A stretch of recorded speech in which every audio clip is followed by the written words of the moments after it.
మరొకసారి చెప్దాం, praise lord, హల్లెలూయా. రెండు చేతులకి చెప్దాం, ప్రైజ్ లార్డ్, హల్లెలూయా. అని సన్నిధిలో మనం సంతోషంగా ఉండాలి. మందిరంలో ఏముందంటే సమృద్ధి ఉంది. ఆ సమృద్ధిని మన జీవితాల్లో కలిగి ఉండడానికి మనం మందిరానికి రావాలి. ఆయన త్రాగనిచ్చే దేవుడు. మనం త్రాగేటట్లుగా మన మనసును సిద్ధం చేసుకోవాలి.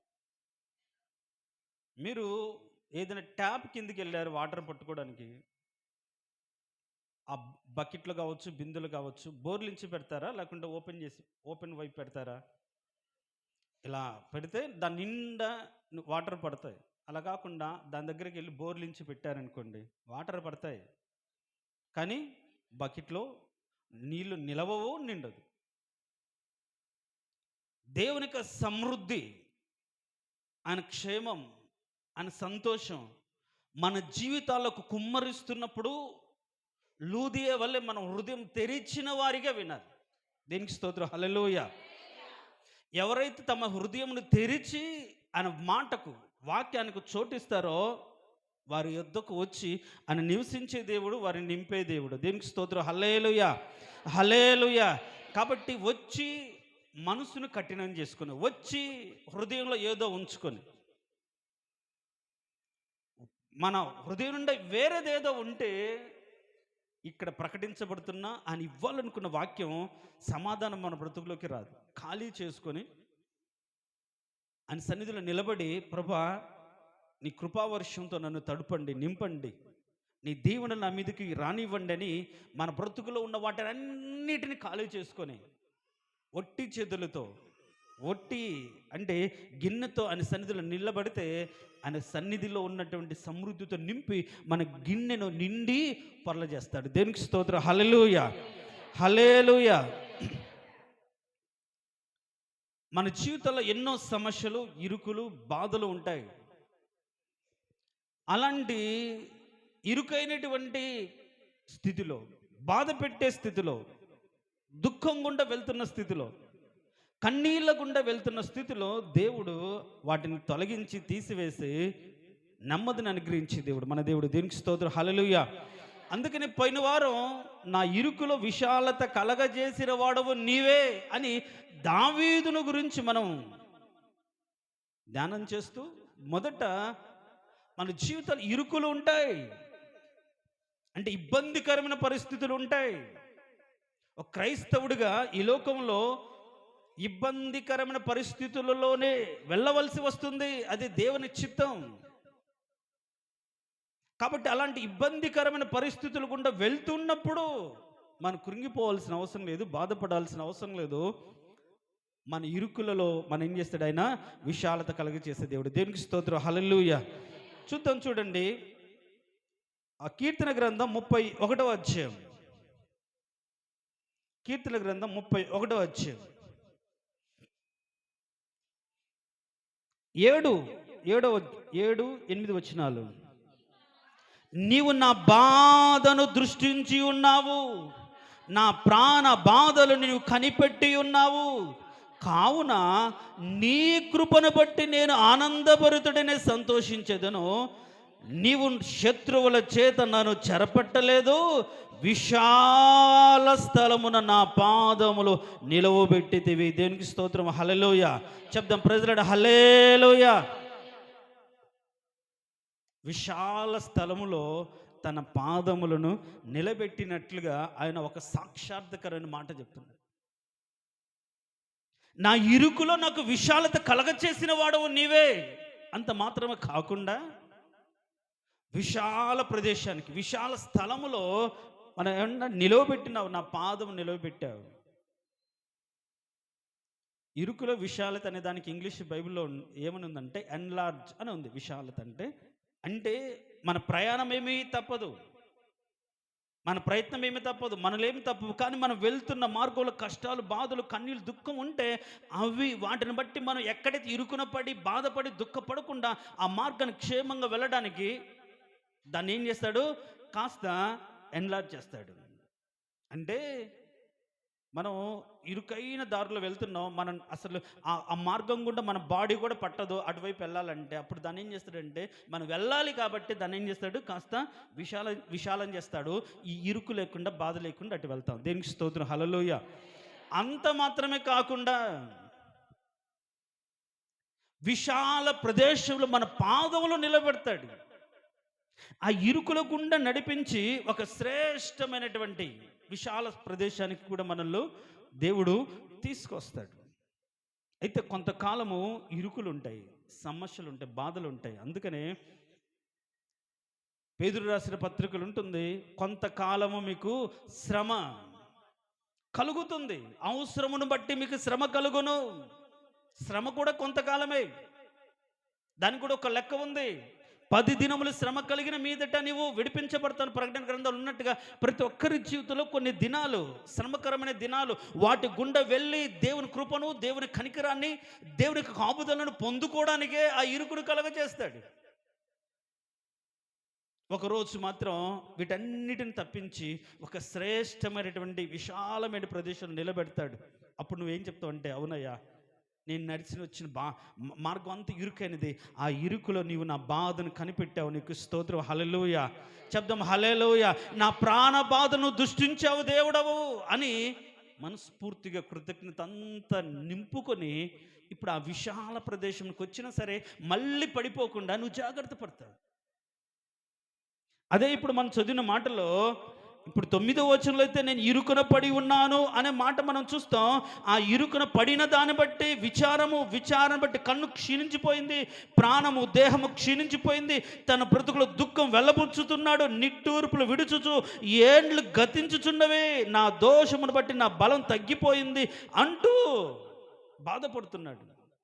కష్టం మన బ్రతుకులో ఉన్నప్పుడు ఎప్పుడు తీరుతుందో ఏమో, ఎప్పుడు నేను క్షేమం వస్తుందో ఏమో, ఆ బాధ, వేదన హృదయంలో ఉంటే మనసు అంతా కూడా ఎంత తిన్నా, ఎంతమందిలో ఉన్నా మనకు అదే వేదన కలుగుతుంది, అదే దుఃఖం కలుగుతుంటుంది. ఆ దుఃఖాన్ని బట్టి మనం బాధపడుతూ ఉంటాం. మనకు తెలియకుండానే నిట్టూర్పులు, రోజులు గడిచిపోతుంటాయి. దేవుని సన్నిధికి వస్తే ఒకలాంటి నిట్టూరు, ఏముందులే దేవా, ఏముంది అన్నట్టుగానే ఉంటాం.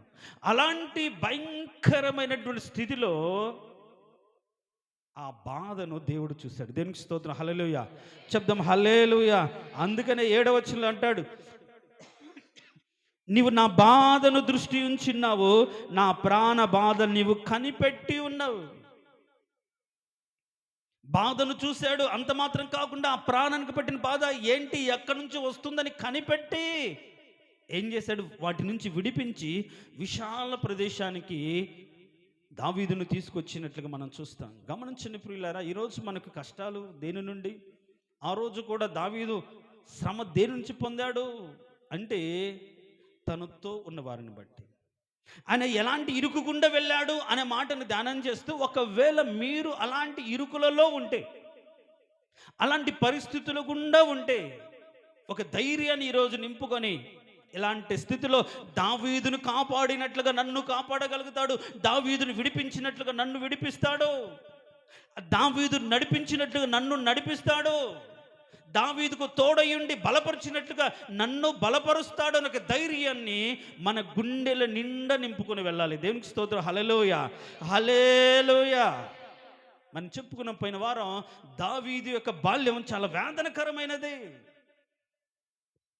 ఎవ్వరు కూడా ఆదరించలేని స్థితిలో, ఎవరు కూడా చేరదీయని స్థితిలో దేవుని మీద ఆధారపడ్డాడు కాబట్టి దేవుడు అతన్ని చేరదీశాడు. మనుషులు మనల్ని చేరదీస్తారు కానీ వాళ్ళకు అవసరం ఉన్నంత వరకే, వాళ్ళకంటే కాస్త పై స్థాయి వస్తుందంటే ఖచ్చితంగా వదిలేస్తారు. మీరు గమనించండి, దావీదు విషయంలో దేవుని కృప, తనక తల్లి కుటుంబంలో ఒక స్థానం లేదు, కుటుంబంలో అనుకొక స్థానం లేదు. అయితే దేవుడే సర్వాధికారి, దేవుడే ఆయన ఈ లోకానికి వచ్చినప్పుడు ఎవరి కుమారుడిగా పిలువబడ్డాడు, దావీదు కుమారుడా అని పిలువబడ్డాడు కదా. దేవునికి స్తోత్రం, హల్లెలూయా. చూడండి, అంటే తండ్రి ప్రేమ నోచుకొని వాడినే తనకు తండ్రిగా చేసుకున్నాడు. దేవునికి స్తోత్రం, హల్లెలూయా. తండ్రి ప్రేమ లేదండి దావీదుకు. బాల్యంలో ఎవరు చేరదీయలేదు, ఎవరిని అక్కురం చేసుకోలేదు, ఎవరి సహాయము లేదు. దిక్కు లేనివాడిగా, దీనుడిగా, దరిద్రుడిగా బ్రతకాల్సిన స్థితిలో తల్లి మాటను బట్టి దేవుని మీద ఆధారపడిన దాన్ని బట్టి దేవుడే ఆయన్ను చేరదీశాడు. దేవుడే తనకు తండ్రిగా కోరుకొని ఇచ్చాడు. దేవుడే తండ్రి లేని వాడిని తనకు తండ్రిగా చేసుకుని. ఎంత ప్రేమ అండి! ఎంత ప్రేమ కలిగిన దేవుడు మన దేవుడు. అలాంటి దావీదు జీవితంలో ఆయన అనుభవించినటువంటి శ్రమలు ఏంటి అంటే, మొదట పోయిన వారం బాల్యంలో ఎన్నో శ్రమలు పడ్డాడు అని చెప్పుకుంటూ ఆయన జీవితంలో నేను రాసుకున్న ఒక 4 పాయింట్స్ ఫాస్ట్గా చెప్తాను. అదేంటంటే, మొదటిది మీరు కానీ సమూయేలు మొదటి గ్రంథం 18వ అధ్యాయం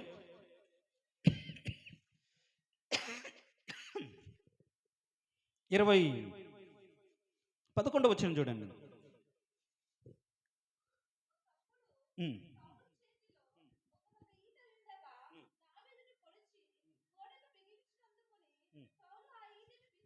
చాలు చూడండి, సౌలు దావీదును చంపాలనుకున్నాడు. ఇప్పుడు చెప్పండి, దావీదు సౌలుకు చేసిన అన్యాయం ఏంటి? లేకుంటే దావీదు సౌలుకు చేసిన ద్రోహం ఏంటి? ఎందును బట్టి దావీదును సౌలు చంపాలనుకున్నాడు? ఏం చేశాడు? ఎందుకంత ఈర్ష్య, అసూయ? అని సుబుద్ధి కలిగి తను పంపిన చోట్లకెల్లా యుద్ధము చేసి రాజ్యానికి నెమ్మది కలుగ చేసిన వాడే కదా. రాజ్యం క్షేమంగా ఉంది అంటే దావీదును బట్టే. దావీదు యెహోవా యుద్ధములు జరిగిస్తున్నాడనే నమ్మకం ప్రజల్లో ఉంది. ఆయన మనకు సహస్రాధిపతిగా, అధిపతిగా ఉంటే మనకు నెమ్మది అనే ధైర్యం ప్రజల్లో పేరుకొనిపోయింది. అందుకని అందరూ కూడా అందరి దృష్టి కూడా అతను అనుకూలుడైపోయాడు అని రాయబడి ఉంది. కానీ సౌలుకు మాత్రం ఇష్టపడలేదు. సౌలు దాన్ని జీర్ణించుకోలేకపోయాడు. సౌలు విషపు చూపు చూశాడు, చంపాలనుకొని ప్రయత్నించాడు. ఈరోజు నేను చెప్తున్న మాట ఏంటంటే, నీవు నీ ప్రవర్తనను సుబుద్ధి కలిగి దేవునికి మాటకు లోబడి నువ్వు బ్రతుకుచున్న చోట నీ ప్రవర్తనను బట్టి, నీ యొక్క క్యారెక్టర్ని బట్టి వీళ్ళు మంచివారు, చాలా పద్ధతి కలిగిన అమ్మాయి, పద్ధతులు కలిగిన వాడు, చాలా భయభక్తులు కలిగిన వాడు, పెద్దలు గౌరవించేవారు అని ఒక మంచి సాక్ష్యం పొందుకుంటే, అలా లేని వారు, దాన్ని కాపాడుకోలేని వారు ఏం చేస్తారంటే అసూయపడతారు, ఈర్ష్యపడతారు. ఇలాంటి వాడు ఉంటే మన గౌరవం పోతుంది, లేకుంటే మనకు ఆ ఘనత లేదు అనుకున్న వాళ్ళు ఏం చేస్తారు? ఖచ్చితంగా అక్కడి నుంచి వాళ్ళని ట్రాన్స్ఫర్ చేయించడమో, అక్కడి నుంచి వెళ్ళగొట్టడమో ఏదో చేస్తారు వారికి ఉన్న అధికారాన్ని బట్టి. దావీదు విషయంలో అదే జరిగింది. సహాయము చేసి వాళ్ళ కోసం ప్రయాసపడి, కష్టపడి రాజ్యం క్షేమంగా ఉండాలి, శత్రు భయం అనేది ఉండకూడదు, యెహోవా యుద్ధము జరిగించేవాడు, యెహోవా కాపాడేవాడు అని దేవుని నామాన్ని బట్టి రాజ్యానికి క్షేమాన్ని, ప్రజలకు సంతోషాన్ని కలగజేస్తే, ఈయన మాత్రం రాజ్యంలో ఉండకుండా సౌలు తరిమాడు. చూడండి, ఈ రోజుల్లో కూడా చాలామంది అనుకుంటారు, నేను ఏం తప్పు చేశాను, నన్ను ఇట్లా పగబట్టాను. నువ్వు తప్పు చేయాల్సిన అవసరం లేదు, నువ్వు మంచిగా బ్రతకడమే కొన్నిసార్లు మనల్ని ఏం చేస్తుందంటే ఇరుకుడు పడేస్తున్నట్టుగా ఉంటుంది. అలానే మనం అలానే ఉండాలా? కాదు. మనం ఇరుకుడు పడకుండా తప్పించగలిగిన దేవుడు, మనుషులకు కప్పుటోపాన్ని అంటకుండా కాపాడగలిగిన దేవుడు. కాబట్టి నువ్వు ఏ స్థితిలో ఉన్నా నువ్వు భయపడాల్సిన అవసరం లేదు. నీ బాధను చూస్తున్న దేవుడు, నీ ప్రాణ బాధను దృష్టిస్తున్న దేవుడు, ఎవరిని బట్టి నీకు బాధ కలుగుతుంది, ఏ స్థితిని బట్టి నీకు సమస్య వచ్చింది, దాన్ని ఏ విధంగా పరిష్కరించాలి అని ఆయనే దగ్గర ఉండి తప్పించే దేవుడు. దేనికి స్తోత్రం, హల్లెలూయా. ఒకవేళ సౌలు దగ్గర దావీదు ఉన్న చంపగలిగాడా? లేదు. ఈట చేతిలో ఉంది, పొడవగలిగాడా? లేదు. ఇసరగలిగాడేమో, కానీ తప్పించుట దేవుని వశం. దేవునికి స్తోత్రం, హల్లెలూయా. దేవునికి స్తోత్రం, హల్లెలూయా. మనుషులు నీ మీద ఈటల్లాంటి మాటలు, ఈటల్లాంటి పరిస్థితులు కల్పించి నిన్ను ఇరుకున పెట్టి, బాధ పెట్టి, కృంగదీసి నీ క్షేమాన్ని, నీ సంతోషాన్ని, నెమ్మదిని తొలగించాలని అసూయ చేత, కుట్ర చేత ఎన్ని రకాలుగా ప్రయత్నించని, నువ్వైతే ఇరుకున పడకుండా తప్పించే దేవుడు. దేవునికి స్తోత్రం, హల్లెలూయా. దేవునికి స్తోత్రం, హల్లెలూయా. కాబట్టి సహాయం చేయడం మానలేదు. ఇప్పుడు అదే దేశంలో కెయిలా అని ఒక ఊరు ఉంటుంది. ఈ ప్రదేశాన్ని ఈ ఫిలిష్తీయులు చుట్టుముడతారు. వాస్తవానికి ఆ రెస్పాన్సిబిలిటీ ఎవరిది? సౌలుదే, రాజు కాబట్టి. కానీ వాళ్ళు అక్కడ చుట్టుముట్టారు అనగానే దావీదు ఇక్కడ ప్రార్థన చేస్తాడు. ప్రభువా, చుట్టుముట్టారంటే కెయిలా దేశాన్ని, లేకపోతే కెయిలా ప్రదేశాన్ని, నేను వెళ్ళి ఫిలిష్తీయులతో పోరాడవచ్చా? యుద్ధం చేస్తే నేను జయం కలుగుతుందా అని అడిగాడు. ఏం అవసరం అండి? ఇంకా నన్ను పట్టించుకోలేదు కదా, నన్నే జరుముతున్నాడు, నా అవసరత వాడికి రావాలి, తెలియాలి, నేను లేకపోతే వాడికి తెలుస్తుందిలే అనుకొని దూరంగా ఉండవచ్చు. మనమైతే ఏం చేస్తాం? మనం పట్టించుకోకపోతే మన అవసరం వస్తుంది అని తెలిసినప్పుడు ఏం చేస్తాం? బెట్టు చేస్తాం. మనం చాలా జాగ్రత్తగా తప్పుకోవడానికి ప్రయత్నిస్తాం. వాళ్ళు వచ్చి బతిమలాడాలి, వాళ్ళు వచ్చి అడగాలి. అప్పుడు ఏదో అనుకున్నాను, సారీ క్షమించు, ఖచ్చితంగా నువ్వే చేయగలుగుతా అని చెప్పేతే తప్ప, అప్పుడు మన ఈగో చల్లారిపోయి అప్పుడు మనం వాళ్ళకి ఏదైనా చేస్తాం. అప్పుడు కూడా మన పెత్తనమే, అప్పుడు కూడా మన మాట చల్లాలన్నట్టుగా ఉంటాం. కానీ దావీదు అలాంటి మనస్తత్వం కాదు. ఎవరో బాధలో ఉన్నారు, సమస్యలో ఉన్నారు, శత్రువు చుట్టుముట్టాడు అనగానే దేవుని సన్నిధిలోకి వెళ్ళి ప్రార్థన చేసిన, తండ్రి నీ యుద్ధములు కదా నేను జరిగిస్తున్నాను, నా దేశంలో ఒక ప్రదేశం శత్రువులు చుట్టుముట్టారు, నేను వెళ్ళి కాపాడవచ్చా, యుద్ధం జరిగించవచ్చా? ఎంత ప్రేమ అండి, ఎంత బాధ్యత! అది ఎవరో చెప్తే ఇచ్చింది కాదు. మనం కూడా సంఘంలో ఎవరైనా సమస్యలో ఉంటే చెప్తే తప్ప ప్రార్థన చెయ్యరు అనే స్థితి కరెక్ట్ కాదు. తెలిసిన వెంటనే నువ్వు ఉన్న చోట ఏం చేయాలంటే మనస్ఫూర్తిగా, అయ్యో తండ్రి ఇలా జరగకూడదే, ఇలా జరిగింది, ఏదైనా సాయం చెయ్యి ప్రభు అని నీ మనసులోనైనా రావాలి. అలా కాకుండా నేను అనుకున్నాను, జరగాలి, బుద్ధి రావాలి, తెలుసుకోవాలి ఇప్పటికైనా అనేది కరెక్ట్ అయిన మాట కాదు. అది నువ్వు ఎదుటి వారిని ప్రేమించి వాళ్ళ క్షేమాన్ని కోరే మాట కాదు. మనమైతే చాలామంది అలానే అనుకుంటారు, నాకు తెలుసు, మరి నువ్వు ఎందుకు చెప్పలేదు? వీళ్ళు చెప్పరు, కానీ వీళ్ళకి అన్నీ తెలిసిపోతుంటాయి. జరిగినప్పుడు నాకు ఏ రోజు ముందే అనుకున్న మాటలు ముందు చెప్పి, నాకు ఇలాంటి తలంపు వచ్చింది, ఇలాంటి దర్శనం వచ్చింది, నీ జీవితం ఒక శ్రమ కలుగుతుంది, బాధ కలుగుతుంది అని ముందు చెప్పరు. కానీ జరిగిన తర్వాత మాత్రం నేను అనుకున్నాను, నేను ముందే తెలియచెప్పా అని పక్క వాళ్ళకి చెప్తారు, వీళ్ళకి చెప్తారు. కరెక్ట్ కాదు. అది ఒక నిజమైన దేవుని యొక్క సేవకుడిగా, లేకుంటే దేవుని అనుసరిస్తున్న వ్యక్తి లక్షణంగానే కాదు. ఒక వ్యక్తి శ్రమలో ఉండగానే వారు అడగకపోయినా నువ్వు వారి కోసం ప్రార్థించాలి. దేవునికి స్తోత్రం, హల్లెలూయా. వారిని ఆదరించాలి, నీకు చేతనే సహాయం చేయాలి. నువ్వు ఏమి చేయగలవో అది చేయడానికి నీ మనసు నిబ్బరపరుచుకొని వారి ఎద్దుకు వెళ్ళాలి. రాజు బాధ్యత వేరు. నువ్వు చేయాల్సిన పని ముందు చేయాలి. నాకు చెప్పలేదు కాబట్టి, నన్ను అడగలేదు కాబట్టి, నన్ను పిలవలేదు కాబట్టి నేను వెళ్ళలేదు, ప్రార్థించలేదు, అది సరైనటువంటి బంధం కాదు, లేకపోతే సాక్ష్యం కాదు, బ్రతుకు కాదు. దావీదు చూడండి, శత్రువు తరుముతుండినప్పటికీ ఆ శత్రువుగా చూస్తున్నటువంటి దేశంలోనే ఒకరు బాధలో ఉన్నారంటే వెంటనే దేవుని సన్నిధికి వెళ్ళి ప్రార్థన చేశారు. పోనీ దేవుడు ఆ యొక్క దేశాన్ని కాపాడాడు, ఆ ప్రదేశాన్ని కాపాడాడు దేవుని కృపను బట్టి. పోని వాళ్ళు మంచివారా? వాళ్ళు కూడా మంచివాళ్ళే కాదు. మీరు కేలా గురించి కానీ చూస్తే చూడండి, సమూయేలు మొదటి గ్రంథం 23వ అధ్యాయం మొదటి 2 వచనాల్లో ఏమంటాడు? నేను వెళ్ళి ఈ ఫిలిష్తీయులు హతము చేయుదునా అని యెహోవా యొద్ద విచారణ చేయగా, నీవు వెళ్ళి ఫిలిష్తీయులను హతం చేసి కేయిలాను రక్షించమని దావీదుకు దేవుడు సెలవిచ్చాడు. దేవునికి స్తోత్రం, హల్లెలూయా. వెళ్ళి యుద్ధం చేశాడు, రక్షించాడు. అయితే ఇది ఎవరి ప్రదేశంలో ఉంది, ఎవరి దేశంలో ఉందంటే సౌలు దేశంలో ఉంది. అంటే కేల ప్రాంతంలో ఉన్నాడు దావీదని తెలియగానే మళ్ళీ నా మీదకి వస్తాడు కదా ప్రభువా అనే ఆలోచన వచ్చినప్పుడు మళ్ళీ దేవుని దగ్గరికి వెళ్ళి ప్రార్థన చేశారు. ప్రభువా, ఈ ప్రదేశంలో ఉన్నాను, వీళ్ళకి నేను మేలు చేశాను, వీళ్ళని రక్షించాను, వాళ్ళ కష్టంలో తోడుగా ఉన్నాను, వాళ్ళ ఇరుకుల తోడుగా ఉన్నాను, నా ప్రాణాన్ని తెగించి సహాయపడ్డాను. అలాంటి వాళ్ళు నాకు కృతజ్ఞులై ఉండి నా చేసిన మేలు మర్చిపోకుండా నాతో కూడా ఉంటారా, నాకు సహాయకరంగా ఉంటారా అంటే దేవుడు ఏమంటాడే, అరే ఉండరు అంటాడు. చూడండి మీరు అదే అధ్యాయంలో 23వ అధ్యాయం 13వ వచనంలో 11, 12 వచనంలో మనం చూస్తే, ఇశ్రాయేలుల దేవా యెహోవా, దయచేసి నీ దాసుడే నాకు దాన్ని తెలియచేయమని చెప్పగా అతడు దిగువచ్చునని యెహోవా సెలవిచ్చెను. కేయిలా జనులు నన్ను నా జనులు సౌలు చేతికి అప్పగించుదురా అని దావీదు మరలా మనవి చేయగా యెహోవారు నిన్ను అప్పగించుదురు అని సెలవిచ్చాను. చూడండి, దావీదు జీవితంలో అడగకపోయినా సహాయం చేశాడు, కానీ వాళ్ళు కృతజ్ఞత చూపలేదు. పైగా పట్టించాలని కోరుకున్నారు. ఈ రోజుల్లో స్వార్థం పెరిగిపోయింది, మనుషుల్లో స్వార్థం పేరుకుపోయింది. కాబట్టి స్వార్థం పేరుకుపోయింది, స్వార్థం పెరిగిపోయింది అని నువ్వు దేవుని ప్రేమను చూపించకుండా, దేవుని పని చేయకుండా ఉండకూడదు. ఎందుకని దావీదంటే అంత ఇష్టం అంటే చెప్పినా చెప్పకపోయినా ఆయన పని చేసేవాడు. దేవునికి స్తోత్రం, హల్లెలూయా.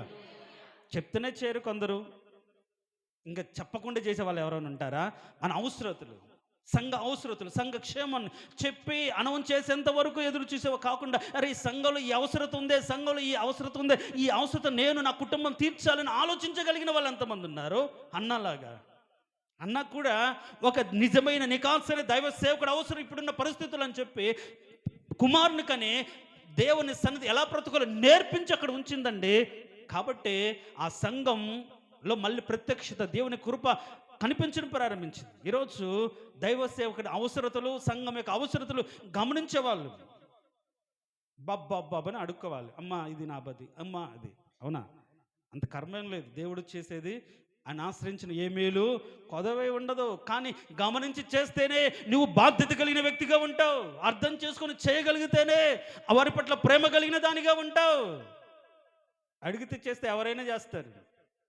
అడుక్కుండానే ఆ బాధ్యతను మీదేసుకొని బ్రతకడంలోనే క్రీస్తు తత్వం ఉంటుంది.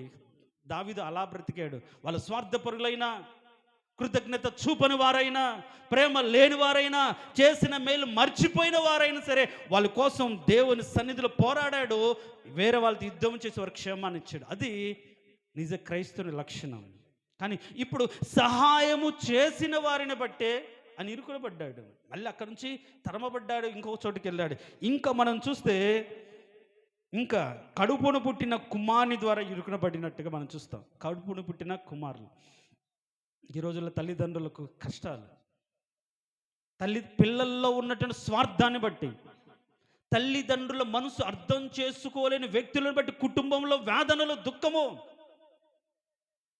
కుటుంబంలో అన్నదమ్ముల మధ్య ఏంటి అంటే నేను, నాది అనే ఫీలింగ్స్ని బట్టి, నాకే, నేనే అనే ఆలోచనలు బట్టి ఒకరినొకరు గొడవ పడ్డాలు, ఒకరు చంపుకోవడాలు జరుగుతూ ఉంటాయి. దాన్ని బట్టి తల్లిదండ్రులకి ఎంతో వేదన, దుఃఖము. అమ్నోను తన చెల్లిని చెరిచాడని అబ్షాలోము అమ్నోను చంపేస్తే ఇంకా భయపడి దూరంగా ఉన్నాడు. కానీ మనసులో దావీదుకు ఆయన పట్ల ప్రేమ ఉంటే ఒకనొక రోజు పిలిపించాడు. ఎక్కడో దూరంగా ఉంటే ఎట్లయ్యా, నా ఎదుట ఉంటే బాగుంటుంది కదా అని తండ్రి ప్రేమను కనపరిచాడు. అబ్షాలోము వచ్చిన వాడు ఏం చేయాలి? సరే, వయసు పెరుగుతుంది కదా, తండ్రికి చేదోడు వాదోడుగా ఉండాలి, అవసరాలు తీర్చాలి. యుద్ధము నేర్చుకున్నవాడు తండ్రి పక్షాన యుద్ధము చేయాలి అని అనుకోకుండా తండ్రినే చంపాలి, తండ్రినే ఆ స్థితి నుంచి పడగొట్టి దూరపరచాలని చెప్పి ఏం చేశాడంటే, ఇంటికి వచ్చిన తర్వాత, రాజ్యానికి వచ్చిన తర్వాత చిన్నగా అక్కడున్న రాజ్యంలో ఉన్న వారిని తన వైపు తిప్పుకున్నాడు. ఎట్లా తిప్పుకున్నాడంటే, సమూయేలు 2వ గ్రంథం 15వ అధ్యాయం 5వ వచనం నుంచి చదువు. మరియు తనకు నమస్కారము చేయుటకై ఎవడైనా తన దాపుకు వచ్చినప్పుడు అతడు తన చేయి చాపి అతని పట్టుకొని ముద్దు పెట్టుకొనుచు వచ్చెను. తీర్పునందుటకే రాజునొద్దకు వచ్చిన ఇశ్రాయేల్ అందరికి అబ్షాలోము ఈ ప్రకారముగా చేసి ఇశ్రాయేలీలందరిని తన తట్టు త్రిప్పుకొనేను. అంటే ఇక్కడ పై వచ్చిలో ఏముంటుందంటే ఏమంటాడంటే, ఈ దేశమునకు న్యాయాధిపతి ఉండుట ఎంత మేలు, అప్పుడు వ్యాజ్యమాడు వారు నా యొద్దకు వత్తురు, నేను వారికి న్యాయము తీర్చుదును అని చెప్పుచూ వచ్చాడు. అరే మీ సమస్యలు ఉన్నాయా? రాజు వచ్చి మిమ్మల్ని పలకరించట్లేదా? రాజు వచ్చి మీ ఇంటికి వచ్చి మిమ్మల్ని అడగట్లేదా? రాజు మిమ్మల్ని పరామర్శించట్లేదా? రాజు మీ గురించి రాజుకు తెలిసినా మీ దగ్గరకు రాలేదా? చూడండి, నేను రాజకుమారునైనా సరే నేను వచ్చాను, మీ పట్ల ప్రేమ ఉంది, శ్రద్ధ ఉంది అని ఆ ప్రజలందరూ కూడా తన వైపు తిప్పుకున్నాడు. ఆ ప్రజలందరూ కూడా తన వైపు తిప్పుకున్నాడు, ముద్దు పెట్టుకున్నాడు. అందుకని పగవాడు ఏం చేస్తాడు? లెక్కర్లేనని ముద్దులు పెడతాడు. మంచిగా మాట్లాడి తన వైపు మార్చుకున్నాడు. ఒకవేళ రాజే రాకపోతే రాజు గురించి ఉన్న వ్యక్తి ఏం చెప్పాలి? ఆయన ఇలాంటి సమస్యలు ఉన్నాడు, ఇలాంటి బాధలో ఉన్నాడు, ఇలాంటి పనిలో ఉన్నాడు, నన్ను పంపించాడు, నన్ను అడగమన్నాడని చెప్పి రాజు పక్షాన ఏదైనా మాట్లాడాలి.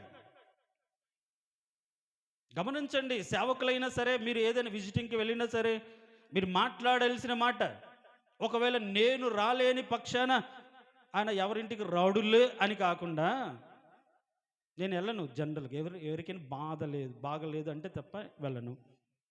మా ఇంటికి రాడు, మమ్మల్ని పరామర్శించడు అని అంటున్నప్పుడు, నాకు ఫుల్ టైం మినిస్టర్ ఏం కాదు కదా, నాకు ఉద్యోగం ఉంది, నాకు కుటుంబం ఉంది, నాకు ఎన్నో పనులు ఒత్తిడిలో ఉంటాయి. కానీ బాధ కలిగిన కుటుంబాన్ని మాత్రం పరామర్శించకుండా ఉండలేను. నేను అనుకుంటాను ఎన్నోసార్లు పలాని వాళ్ళ కుటుంబానికి వెళ్ళాను, ఎందుకో కొన్నిసార్లు కుదరవచ్చు, కుదరకపోవచ్చు. కానీ వెళ్ళిన వాళ్ళు ఏం చేయాలి? విరోధంగా నెగిటివ్గా మాట్లాడకూడదు. నేనున్నాను అన్నట్టుగా మన వాళ్ళని మన వైపు తిప్పుకోకూడదు. దైవదాసుడు వ్యతిరేకంగా క్రియలు చేయకూడదు, మాట్లాడకూడదు. మన కోసం ప్రయాసపడుతున్న, యెహోవా యుద్ధములు జరిగిస్తున్న, కన్నీరు కారుస్తున్న వాడు కుదరవచ్చు, కుదరకపోవచ్చు, మనంతా ఒకటే. అవసరమైతే రాడా, ఇబ్బంది పడితే రాడా, కష్టమైతే రాడా అని చెప్పుకోవాల్సింది పోయి ఏం చేద్దాం అన్నట్లుగా మాట్లాడకూడదు. ఈయనైతే ఏం చేశాడు?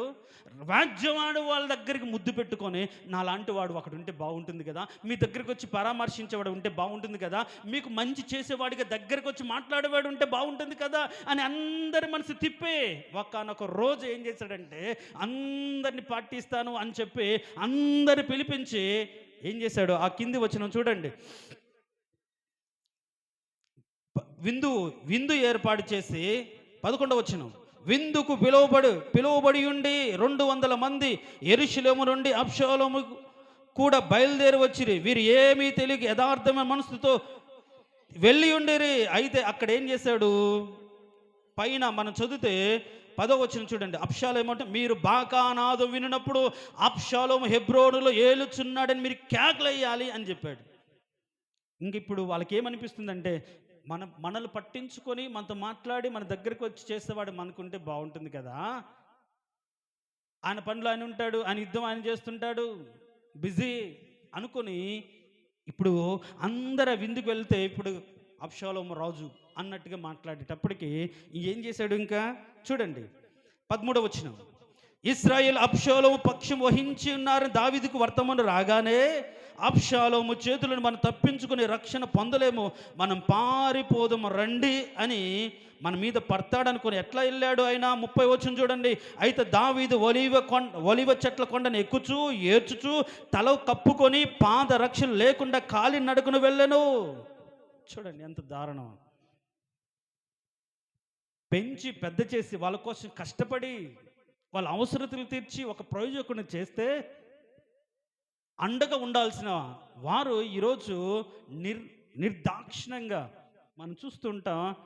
ఓల్డ్ ఏజ్ హోమ్లలో అక్కడ ఇక్కడ నా భార్యకు పడలేదు, మా ఆయనకు పడట్లేదు అని చెప్పి తల్లిదండ్రుల పట్ల ఎంత నిర్దయగా ప్రవర్తిస్తున్నారు. అబ్షాలోము కూడా అంతే. ప్రేమను పెంచిన ప్రేమను మర్చిపోయిన వారిని బట్టి ఆయన ఇరుకున పడ్డాడు. ఒక స్థితికి తెచ్చిన దాన్ని బట్టి వాళ్ళకు ఒక యోగ్యత కలగచేసి కూడా ఈరోజు ప్రియ సహోదరి సహోదరుడా, నీ కుమారులు నీ బిడ్డలు కూడా అలానే ఉంటున్నారా? నీ బిడ్డలు బట్టి వేదన పడుతున్నావా? నిన్ను సరిగ్గా చూడట్లేదు, నిన్ను పక్కన పెట్టిన వారిగా, నీతో మాట్లాడకుండా నిన్ను లెక్క చేయని వారిగా, వాళ్ళ సొంత పెత్తనం చేసుకునేవారిగా. దాన్ని బట్టి తల్లిదండ్రులు ఎంతో కృంగిపోతుంటారు, చెప్పుకోలేక బాధపడుతుంటారు. చూడండి, ఈ రోజుల్లో కూడా చాలామంది అలానే బాధపడుతుంటారు. చంపుకోలేరు కదా కడుపును పుట్టినవాడు, కాదనుకోలేరు కదా కడుపును పుట్టాడు కాబట్టి. ఇప్పుడు అబ్షాలోమే చంపడానికి వచ్చాడని తెలిస్తే దావీదు అంటాడు, అయ్యా తెలుసో తెలియక అబ్షాలోము దొరికితే మాత్రం చంపొద్దు, మీరు నాతో ప్రమాణం చేయండి చంపనని అని అంటారు. ఎంత ప్రేమ అండి అది! తండ్రి యొక్క ప్రేమ, తల్లిదండ్రుల ప్రేమ. గమనించిన ప్రియ సహోదరి సహోదరుల్ని, నిన్ను పెంచి పెద్ద చేసి మీకు ఒక యోగ్యత ఇచ్చిన తర్వాత అయినా సరే మీరు పట్టించుకోకపోయినా, వినకపోయినా మీ పట్ల ప్రేమ చావకుండా ఎదురు చూస్తున్న ప్రాణాలు మీ తల్లిదండ్రులు. ఆయన అంటాడు, అబ్షాలోము దొరికితే చంపమాకండి, పట్టుకోండి, చంపొద్దు అంటే ఈ యోబు ఏం చేస్తాడంటే కొట్టి చంపేస్తాడు. ఒక వ్యక్తి వచ్చి ఏం చేస్తాడంటే, అబ్షాలోము కంచెరగాడిద మీద వస్తూ ఉంటే ఆయన యొక్క జుట్టు, ఆయన వేపుగా పెరిగిన ఆయన తల వెంట్రుకలు ఒక మస్తకి వృక్షానికి తగులుకున్నాయి, వేలాడబడుతున్నాడు. అంటే ఎందుకు కొట్టి చంపలేదు అంటే ఆయన అంటాడు, ఆయన పెద్ద అని చెప్పాడు కదా వద్దని, మనం ఎట్లా చేస్తామంటే అట్లా అంటావా అని వచ్చి యోబు అతన్ని కొట్టి చంపేస్తాడు. చూడండి, ఇప్పుడు తనతో కూడా ఉన్న వాళ్ళు తన మాట వినట్లేదు అంటే ఆయన బ్రతుకులో ఇరుకులు చూడండి. ఎదిగేటప్పుడేమో ఎదిగిన దాన్ని బట్టి అధికారుల ద్వారా ఇరుకు, ఎదుగుతున్నప్పుడు ఎన్నో రకాల ఇబ్బందులు, ఎన్నో రకాల సమస్యలు, ఎదిగిన తర్వాత కుటుంబంలోనే ఇరుకు, తర్వాత కుటుంబానికి సహాయపడిన వ్యక్తి ద్వారా, యోబు ద్వారా ఎంతో వేదన పడ్డాడు. మనసు అంటే అధికారం ఉంది కాబట్టి నేను చెప్పిన మాట వినట్లేదు అని బాధపడ్డా, ఏమి చేయలేకపోయాడు. ఒకానొక సందర్భంలో అంటాడు, యోబు నాకంటే బలవంతుడు, నేను ఏమి చేయలేకపోతున్నాను అంటాడు. చూడ ఎంత మానసిక వేదన. కొడుకును చంపితే వచ్చి అంటాడు, నువ్వు ఏడుస్తున్నావేంటి, ఏడుస్తే ఏమనుకుంటారు, మేము ఇంతమంది పోరాడుతుంటే, ఇంతమంది యుద్ధం చేస్తుంటే మమ్మల్ని చంపడానికి వస్తే, వారిని చంపకుండా వదిలిపెడితే నువ్వు ఆయన మీద ఎంత ప్రేమ ఉందని అందరు అనుకుంటే రాజ్యం నీ పక్షాన ఉంటుందా, లే అని గద్దించినట్లుగా మాట్లాడితే కళ్ళమ్మటి కళ్ళు తుడుచుకొని మళ్ళీ ఏడవడం ఆపేసి ఏడుపును హృదయంలో దించుకొని అంటే దిగమింగుకొని వచ్చి మళ్ళీ రాజ్యంలోకి వస్తాడు. దావీదు జీవితంలో ఎన్ని ఇరుకులు ఉన్నాయండి, ఎన్ని బాధలు ఉన్నాయి, ఎన్ని సమస్యలు ఉన్నాయి, ఎన్ని కష్టాలు ఉన్నాయి, ఎంత ఇబ్బంది ఉంది. పెరుగుతున్నప్పుడే చిన్న బాల్యంలో ఒకలాంటి ఇరుకు, తర్వాత తను పెరుగుతున్నప్పుడు ప్రయోజకుడు అయ్యేటప్పుడు ఒకలాంటి ఇరుకు. సౌలు అలా తరివాడు. ఒక స్థితి వచ్చిన తర్వాత కుటుంబంలో ఒకలాంటి ఇరుకు, తనకు సహాయంగా అండగా ఉన్నవారి ద్వారా కొన్ని సమస్యలని ఇరుకు. ఈ ఇరుకులన్నిటిలో అంటాడు, నీవు నా ప్రాణబాధను చూస్తున్న దేవుడవయ్యా, దేవానికి స్తోత్రం, హల్లెలూయా. చెప్దాం ప్రైజ్ లార్డ్, హల్లెలూయా. గమనించండి ప్రియులారా, నీవు ఏ బాధలో ఉన్నావు, ఏ సమస్యలో ఉన్నావు, వాటిని కనిపెట్టే దేవుడని గుర్తించు. కనిపెట్టి వాటన్నిటిలో నుంచి విడిపిస్తాడు. ఇప్పుడు మనం చదివిన ఆ వచనంలో మనం 31 అధ్యాయం చదివాం కదా, 31 అధ్యాయం చూడండి. 31 అధ్యాయంలో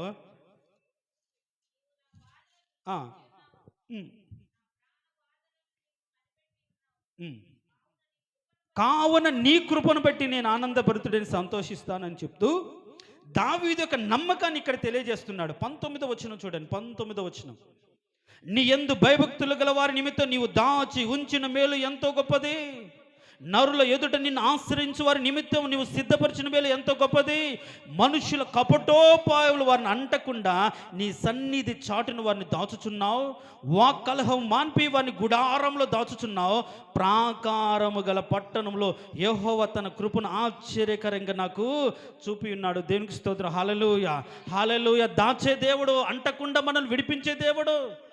ఒకవేళ నీకు ఈరోజు నీ కుటుంబంలో ఉన్న వాళ్ళే, నీ ఇరుగు పొరుగు వారే నీ మీద కారాలు మీరేయాలి. ఒకవేళ మనం అనుకున్న మాటలో మీకు పడట్లేదా, నువ్వు మంచి వాడవైనప్పటికీ నువ్వు ఎదుగుతున్న స్థితిని చూసి ఓర్వ లేకుండా రకరకాలుగా కించపరిచే విధంగా, బాధ పెట్టే విధంగా, ఇబ్బంది పెట్టే విధంగా మాట్లాడుతుంటే నువ్వు భయపడాల్సిన అవసరం లేదు. వారిని బట్టి నువ్వు కృంగిపోవాల్సిన అవసరం లేదు. ఎందుకంటే అవి మాన్పి ఆశ్చర్యకరంగా తన కృపను చూపించే దేవుడు. దేవునికి స్తోత్రం, హల్లెలూయా. నేనంటాను 13 వయసులో నుంచి 17 వయసులో నుంచి 13 సంవత్సరాలు సౌలు ద్వారా తరమబడ్డాడు. రాజ్యానికి వచ్చిన తర్వాత రాజ్యంలో కూడా కుటుంబంలో అన్ని రకాల ఇబ్బందులు, కొడుకే చంపాలనుకున్నాడు. తర్వాత యోబే వ్యతిరేకంగా మారాడు. ఇప్పుడు వీళ్ళందరూ ఎవరైనా ఏమైనా చేయగలిగారా చెప్పండి? ఎవ్వరు ఏం చేయలేదు. కారణం ఏంటంటే ఆయన కృప తోడుగా ఉంది. దేవునికి స్తోత్రం, హల్లెలూయా చెప్దాం ప్రజలు, హల్లెలూయా. కాబట్టి ఈరోజు నేను ఇరుకున పడి ఉన్నాను, ఇబ్బంది పడుతున్నాను, కృంగిపోయి ఉన్నాను, బాధపడుతున్నాను, నిట్టూర్పులతో ఏండ్లు గతించిపోతున్నాయి, ఏంటి నా బ్రతుకేంటి, నా స్థితి ఏంటి, నా ఇబ్బంది ఏంటి అని అనుకుంటున్నావా? ఆశ్చర్యకరంగానే తన కృపను చూపిస్తాడు. దేవునికి స్తోత్రం, హల్లెలూయా. వీరుకుల విశాలతను కలగచేసి విశాలమైన ప్రదేశంలో నీ పాదములు నిలబెట్టగలిగిన దేవుడు. అంతటి ప్రేమ కలిగిన దేవుని మనం కలిగి ఉండాలి. కాబట్టి ఈరోజు నువ్వేం కలిగి ఉండాలంటే ఆయన మాటకు లోబడాలి. ఎందుకు ఈయన ఇరుకున పడలేదు? దావీదు ఎందుకు ఇరుకున పడలేదు? ఎందుకు దావీదుని దేవుడు అన్ని రకాలుగా తప్పిస్తూ వచ్చాడంటే దానికి ఒక్కటే ఒక మాట ఉంది.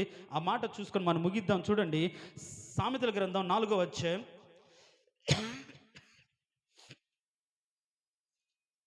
4వ అధ్యాయం. ఏంటమ్మా నాయన సైలెంట్లో పెట్టుకోవాలి. 4వ అధ్యాయం 12వ వచనం. నీవు నడుచినప్పుడు నీ అడుగు ఇరుకున పడదు, ఎప్పుడు నీవు పరిగెత్తినప్పుడు నీ పాదము తొట్టిల్లదు. ఎందుకని ఇరుకున పడదు అంటే ఇప్పుడు 4వ వచనం చూడండి, నా ఆజ్ఞలు గైకొనే ఎడల నువ్వు బ్రతుకుదువు. దాని తర్వాత 8వ వచనం చూడండి, ఏంటి?